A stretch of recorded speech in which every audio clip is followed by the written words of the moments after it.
Siyempre happy kami na ilaban namin. May mga part talaga na parang kakayanin ko ba na gawin? Makahabol ba kami? Mananalo ba kami? Pero inisip lang namin, nasabi ko kanina, sa dami ng pagsubok namin ngayong conference, ang dami yung nagdududa sa amin. Pero kami, itong nasa harap niyo, kami yung mga taong hindi nawawala yung tiwala sa isa't isa. Kaya naglaro kami ng lahat. Ano ba? Kaya nilaban talaga namin yun. Thank you, Gemma, for your thoughts. Welcome back. After yung flight mo from Korea to Manila, laro ka din agad for Cream Night. Ano lang siguro yung nag-push sa'yo para matulungan yung team na mabuhatong manalo? Well, it was my choice to go there, and I'm grateful for the management to let me really grab that opportunity. Grateful sa mga coaches namin, sa teammates ko na wala akong narinig na kahit mamimiss ko yun. Ano ba? Ano ba gusto mo sa'yo? Ano ba sa'yo? Mamimiss ako isang game, but yeah, yun nga, like what I said, it was my choice to be there. So, I know, kahit hindi naman ako sabihan nila coach, they expect me to really play today and really deliver. And, yeah, masaya lang din ako kasi kahit galing ako doon, pinalaro ako nila coach na talagang yung tiwala nila sa akin, hindi talaga nawawala. So, masaya lang ako sa mga ganong klase tao na papaligid sa akin. Thank you, Dogs. The floor is open for questions.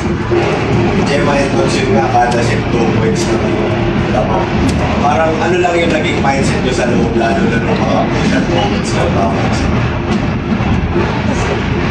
You know, when you play that kind of game na talagang dikit lang, wala ka na ibang iisipin kundi kung paano ka lang makascore ng point. So, yun nga, yung team, dami na namin yung pinagdaanan, lalo na yung conference, meron kami mga games na paano. And we try to really learn from those losses. And ayun, nakakatuwa lang din kasi wala ni isa sa amin na makita mo na nag-give up talaga si game kahit na 4 points down kami or kahit 24 na yung kalaban. Nakita mo talaga lahat ng effort. Dinadive talaga yung bola. So, I think yun lang naman talaga yung nagpapatatag sa amin eh. Hindi kami sumusuko sa isa't isa. Sabi sa amin ni Coach ay yung sarap maglaro kasi maliban sa madaming audience, yung pressure kasi nandun. And doon kasi nga namin, parang masarap maglaro ng may pressure din minsan. Kasi yung nagigil, may Nagtatest mo yung sarili mo kung paano ka maglaro. So, ano lang, in-enjoy lang namin yung mga ganun pagkakataon. And nire-remind namin yung bawat isa na hindi pa tapos na ilalaban natin to kahit ano yung kalaban. Hindi tayo. For those, ayun nga, kababalik mo lang kanina umaga. Can you talk about ng yung motivation mo to help the team na nung nawala ka, na-miss ka nila? Sige. Hindi ko just say, natin nila ako na-miss. Makaibalik nila ako. Ano ba? Ako, this is very personal. Yung pumunta ako doon, hinayaran ko. So, parang kumbaga, core memory ko to sa buhay ko. So, yun, just, parang paano ba? Actually, hindi pa rin medyo nagsisingkin yung mga nangyayari in the past days sa akin kasi nga natalo kami sa Choco, tapos nasa Korea ako, tapos merong kaming game today. So parang ang mindset ko lang was really one thing at a time. I-deal ko muna kung ano nasa harap ko. So, yun. And yun nga, I know the coaches and the management expect me to really maglaro today and magtrabaho talaga. So at the end of the day, volleyball pa rin naman yan eh. So yun, it's like, ewan ko, parang wala, volleyball.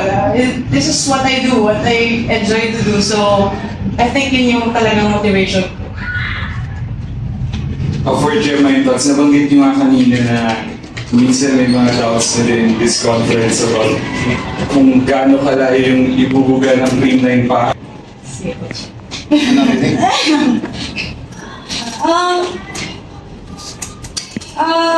We've seen Creamline from previous conferences and nakita rin natin naman na iba-iba yung nagiging performance ng team. So, we will never really know kung hanggang saan unless nandun na kami sa point na yun. So, kami naman saka sila coach, andyan lang naman sila to guide us to really push our limits, our volleyball limits. And yun, kasi volleyball is not just a game it's, paano ba?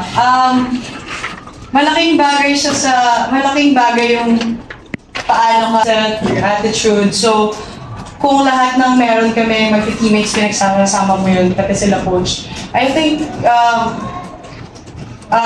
magiging mas okay kami. Same question. Sorry. Hanggang saan ba? Gano'n pa kalayo yung ibubuga ng Creamline this conference? Hindi ko namin alam. Hindi, pero kasi kami, yung team naman, nandyan lang yun lagi. Yung mga sitwasyon na mangyayari sa amin, lagi lang pinapractice naman namin yun, lagi lang kami dapat handa. At paano namin tatrabahuin yung mga ano yun. So, hindi ko rin nasabi. Malayo pa. At hindi pa tapos eh. Kumbaga hindi pa ako nasa-satisfy sa nilalaro namin. Kasi wala pa kami sa dulo. So, malalaman namin yan kapag nandun na kami sa goal namin. Ayun, Coach, congratulations on getting this win. It was a really intense game between you and Petrogras. Ano lang masasabi mo sa naging resiliency din ng team na naitawid din hanggang dulo yung break? Siyempre, congratulate ko yung team namin kasi almost 4 sets, sobrang intense ng game. Hindi sila bumigay, naglaro sila ng nasa puso nila. And sabi ko nga sa kanila, iba kayo kasi champion team kayo, so pakita natin na mas malayo pa yung Creamline, kaya pa mag-improve. Yun naman lagi yung sinasabi namin. Coach, ay nga nabanggit niyo, champion team Creamline, na medyo sunod-sunod yung challenges niyo this conference. Siguro, Coach, in this game, paano niyo lang lalong pinush pa yung team na kasi crucial game to sa inyo kasi coming from a loss yung first game niyo? Siyempre, number 1 dyan yung trust eh. Kasi ngayon lang namin naranasan yung matalo. Ako as a head coach ng Creamline, maranasan yung 3 losses. So, yung game nandiyan naman palagi. So kung may trust sa isa't isa, walang masyadong mag-worry. Kumbaga, gawin lang yung trabaho. And healthy yung team, makakabawi yung For Coach and the players, your next game will be against Cherry Eagle. Nung elimination sila rin yung nakatalo sa inyo. So ano lang yung magiging mindset nyo heading into that match? Ako muna. Napaganda siguro kasi we have 2 days preparation kasi iba yung schedule. So mag-focus muna kami doon. Makapahinga, especially Tots, baka kulang pa sa tulog. So yun yung namin, number 1 preparation namin for Cherry Eagle. Makapahinga at makabawi sa pagod na nangyari ngayon kasi 4 sets, 2 points na alaman. So talagang sobrang ganda ng laro. Magpe-prepare kami mabuti sana, Cherry Eagle. Makabawi din. Same lang kay Coach. I'm sure yung bawat isa sa amin gusto rin makabawi and we'll make sure na may natutunan kami dun sa loss namin dun sa eliminations. And yun nga, pagdating naman ng semi, sabi ni Coach palagi na 0-0 na yan. So kung ano yung nakaraan, kalimutan na. So yun, magpe-prepare muna kami sa kakapag. Same. Pahinga lang kami yung gabi lang po. Kakain ng masarap, katulog na maayos, at training din. Coach, na-mention mo si Tots kanina. I guess ano na lang po masasabi mo dun sa determination din niya na kakabalik lang niya. Flight niya kanina madaling araw. And ngayon, kumbaga nakapag-contribute din talaga siya naman. Sermonan pa ako din. Joke lang.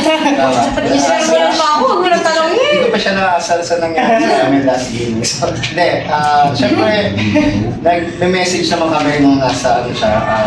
Sabi nga namin, hindi na yung pinili laro ngayon. Ang mahalaga, makabalik ka dito, makatulong ka sa team. Yun naman yung number 1 doon. Hindi ka babalik dito. So, yun yung ano, yung... Thankful kami kasi nakabalik siya on time. Hindi na siya nagbakasyon. Dapat may Nagbakasyon. Thank you.